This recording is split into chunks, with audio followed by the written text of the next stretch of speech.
தனுசு ராசி அன்பர்களே, வசுமதி யோகமும் மற்ற யோக கிரகங்களுடைய சிறப்பம்சங்களும் சேர்ந்து இந்த வாரம் பரிணமிக்கப் போகின்றது. உங்கள் வரவுகள், வாழ்வின் வளர்ச்சிகள், சில முடிவுகள், நவீன பொருள் சேர்க்கைகள், நல்லதோர் ஆதரவு, மகான்களுடைய ஆசிகள் இதெல்லாம் சேர்ந்து உங்களுக்கு கிடைக்கின்றன. அது மட்டுமல்ல, தெய்வீக பூஜைகள், யாகங்கள், ஓமங்கள், அதன் தொடர்பான அம்சங்கள் யாவுமே உங்களுக்கும் உங்கள் குடும்பத்திற்கும் தொழிலுக்கும் களைகட்டக்கூடிய ஒரு சிறப்பம்சமாக இருக்கும்.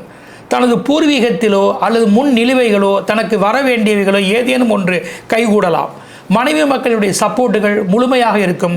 அவர்கள் விருப்பங்கள் சிலவற்றையும் நீங்கள் எந்த வகையிலாவது செய்து கொடுப்பீர்கள்.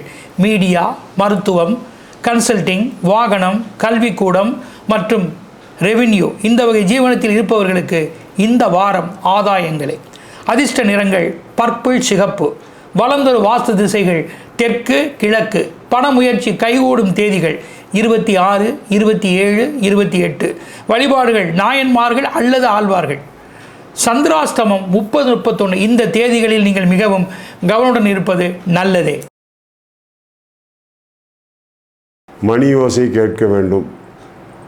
கோயில் மணி ஓசையை கேட்க கேட்க அழகாக உங்களுடைய வாழ்க்கையின் சிரமம் குறையும்.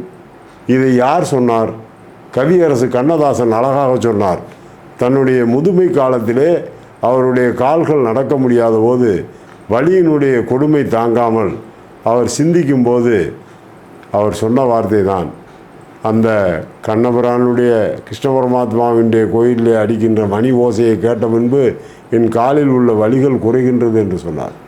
ஏன் சொல்கிறேன் என்றால், துன்பப்படும் மனதிலே யார் ஒருவர் இன்பத்தை பற்றி பேசுகின்றார்களோ, எந்த ஓசை சுகம் கொடுக்கின்றதோ அதுவே நமக்கு நிம்மதியான ஓசை.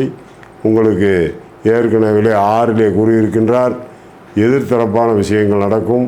அதனால் சொல்லுகின்றேன், வியாழக்கிழமை தோறும் பெருமாள் கோயிலுக்கு சென்று வழிபாடு செய்யுங்கள் என்று கேட்டுக்கொள்கிறேன்.